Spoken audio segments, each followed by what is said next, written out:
बिस्मिल्लाहिर्रहमानिर्रहीम। अस्सलामु अलैकुम वरहमतुल्लाहि वबरकातुहू। उम्मीद करती हूँ कि तमाम देखने वाले खैर व आफियत से होंगे, अल्लाह ताला की रहमतों के साए में होंगे। तो मेरा उन्वान अहादीस नबी सल्लल्लाहु अलैहि वसल्लम मौजू है बीमारियों का बयान, जिसका हवाला बुखारी शरीफ की किताब।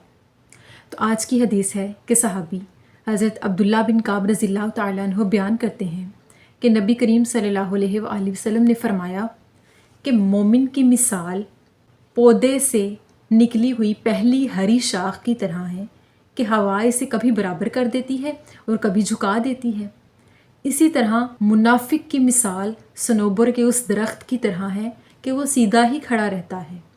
लेकिन बिलाखिर कभी न कभी उखड़ जाता है।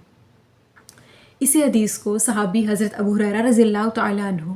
कुछ इन अल्फाज में बयान करते हैं कि नबी करीम सल्लल्लाहु अलैहि वसल्लम ने फरमाया कि मोमिन की मिसाल पौधे से निकली हुई सबसे पहली हरी शाख की तरह है, जो कि कभी हवा के झोंके से बराबर हो जाती है और कभी झुक जाती है। जैसे कि मोमिन पर जब मुसीबतें आती हैं तो वो सब्र व शुक्र से काम लेता है, आजमाइशों को देखता है, यानी कभी सब्र करता है और कभी शुक्र करता है। इसी तरह मुनाफिक की मिसाल उस सनोबर के दरख्त की तरह है जो कि बिल्कुल अकड़ के सीधा खड़ा रहता है और अल्लाह ताला कभी न कभी से उखाड़ कर फेंक देता है।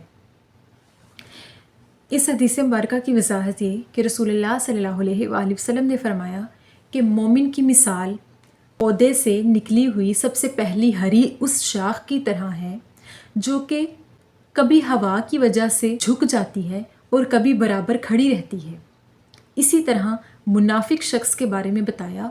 कि मुनाफिक शख्स की मिसाल ऐसी है जैसे कि सनोबर का दरख्त अकड़ कर खड़ा रहता है, बिल्कुल सीधा खड़ा रहता है और जब अल्लाह चाहे तो हवा के ज़रिए से उखाड़ कर फेंक देता है। हदीस मुबारका में मोमिन और मुनाफिक की मिसाल इस तरह से साबित हुई है कि मोमिन शख्स ऐसा होता है जिसका ईमान इतना कामिल होता है कि जब भी वो किसी बुरे वक्त में किसी आजमाइश को पाता है, किसी बीमारी को, तकलीफ़ को, रंजो अलम को, मुश्किलात को, मुसीबतों को पाता है, तो वो उस वक्त में भी अल्लाह का ज़िक्र कर रहा होता है और यही समझता है कि ये अल्लाह ही की तरफ से है। उस पर सब्र व शुक्र करता है, अपना ईमान ख़राब नहीं करता, दुनियावी सुकून में खो नहीं जाता, उन चीज़ों से निकल कर बेईमानी नहीं करता, दुनिया की रंगीनियों में खो कर उन मुश्किलात को दूर करने के लिए अल्लाह के अलावा किसी और का सहारा नहीं लेता, अपने ईमान को मजबूत रखता है और हर चीज़ में, हर आजमाइश में, हर अच्छे या बुरे वक्त में अल्लाह का जिक्र करता है, अल्लाह को याद रखता है। इसी के बरक्स मुनाफिक शख्स के बारे में बताया कि मुनाफिक शख्स में इतनी अकड़ होती है कि वो सनोबर के दरख्त की तरह सीधा खड़ा रहता है।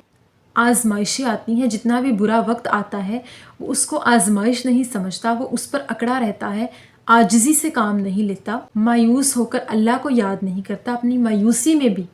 वो इसको कुछ और समझ लेता है और अल्लाह को बिल्कुल याद नहीं करता। बुरे वक्त में अपने ईमान का भी ख्याल नहीं रखता, अपना ईमान तक बेच देता है, हलाल व हराम में फ़र्क नहीं जानता, लालच में और बाकी चीज़ों में भी फ़र्क नहीं जानता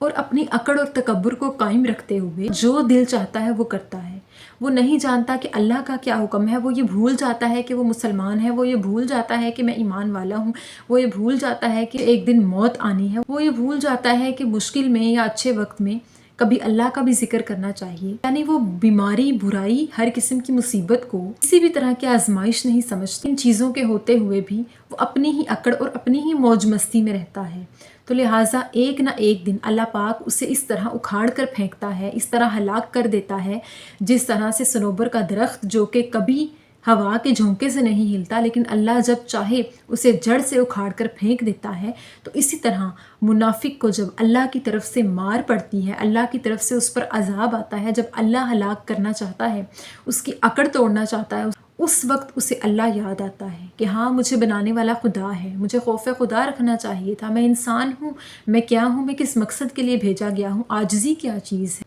तकब्बुर क्या चीज़ है, मुखलिसी क्या चीज़ है, दीन क्या चीज़ है, दुनिया क्या चीज़ है। उसे ये चीज़ें उस वक्त समझ आती हैं जब वो पूरी तरह से हलाक हो जाता है और उसके पास अल्लाह को याद करने के अलावा और कोई रास्ता नहीं बचता। तो ये मिसाल है मोमिन की और मुनाफिक की। मुनाफिक इतना अकड़ वाला होता है, इतना तकब्बुर वाला होता है कि जब भी उसे कोई मुश्किल आती है وہ اپنے اور کاموں میں مصروف ہو جاتا ہے، دنیاوی کاموں میں مصروف ہو کے اپنی اس مشکل کو دور کرنے میں لگا رہتا ہے، لیکن وہ یہ نہیں سوچتا کہ جس نے مجھے بنایا ہے وہ اس کا حل بھی جانتا ہے اور مجھے اس کو یاد کرنا چاہیے۔ لیکن مومن جو کہ کامل ایمان والا ہوتا ہے وہ کبھی بھی کسی بھی وقت کسی بھی حالت میں کسی بھی موقع پر اپنے ایمان کو نہیں بھولتا، اپنے دین کو نہیں بھولتا، اپنے مقصد کو نہیں بھولتا، خوف خدا کو نہیں بھولتا، موت کو نہیں بھولتا۔ تو یہی فرق ہے ایک منافق اور مومن میں۔ آقا علیہ الصلوۃ والسلام نے ایک بڑے ہی اچھے طریقے سے مثال دے کر بیان فرمایا کہ مومن کی مثال ایسی ہے کہ جب پودے میں سے ایک نئی ہری شاخ نکلتی ہے وہ اتنی نرم ہوتی ہے کہ کبھی ہوا کی وجہ سے وہ ایسے جھک جاتی ہے اور کبھی سیدھی ہو جاتی ہے، یعنی اس کی زندگی کے اچھے برے وقت کا اسے فرق پتہ چلتا رہتا ہے، ایک مومن کس طرح سے اپنے اچھے برے وقت میں کس طرح سے سامنا کرتا ہے۔ اسی طرح منافق کی مثال ایسے دی اور سمجھایا کہ منافق تو صنوبر کے درخت کی طرح کھڑا رہتا ہے، اکڑ کر کھڑا رہتا ہے، متکبر ہو کر کھڑا رہتا ہے، اور لیکن جب اللہ چاہتا ہے تو اسے اکھاڑ کر پھینک دیتا ہے اور اسے ہلاک کر دیتا ہے۔ اللہ تعالیٰ سے دعا ہے کہ اللہ پاک ہمارے ایمان کو کامل رکھے، اور اللہ تعالیٰ سے دعا ہے کہ اللہ پاک ہمیں ہر قسم کی منافقت سے، ہر قسم کی غفلت سے بچائے۔ آمین ثم آمین۔ شکریہ۔